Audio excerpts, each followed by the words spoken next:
But after comments by Donald Trump about a Hispanic judge, the gulf in the party is widening. Trump questioned whether the judge in the Trump University lawsuit could be unbiased because of his ethnic background. And Dave DeLosier joins us with more on today's fallout. And Eric and Michelle, you know, from governors to U.S. senators, Republicans distanced themselves from Donald Trump today. Few were more direct in condemning Trump than House Speaker Paul Ryan.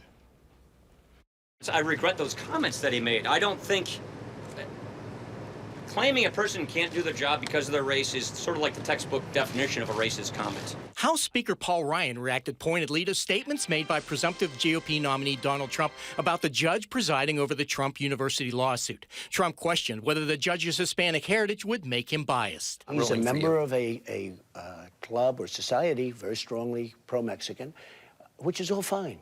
But I say he's got bias. I want to build a wall. Well, I completely disavow what Trump said. To me, the idea that here in America, any position out there, we should be judged by the content of our character, not based on race, not based on ethnicity, not based on religion. I think the image of the Republican Party is murky at the moment. Barry Burden is a professor at UW-Madison and director of the Elections Research Center. He says Trump's comments could influence the outcome of the general election beyond the presidency. It could have a big impact.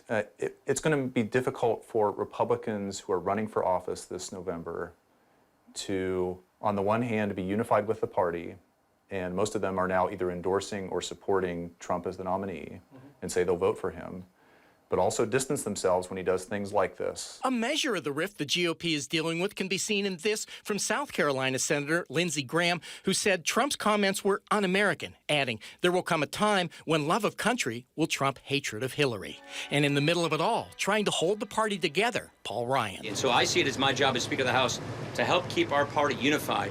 I think if we go into the fall as a divided party, we are doomed to lose. Now at stake beyond the White House is control of the Senate and House. Currently, the Republicans hold a majority in the Senate by 4 seats, and they have more seats to defend this fall than do the Democrats. And Eric and Michelle, Professor Burden says that what we're seeing this year is unprecedented in modern politics. Yeah, absolutely. Thanks, Dave. You bet.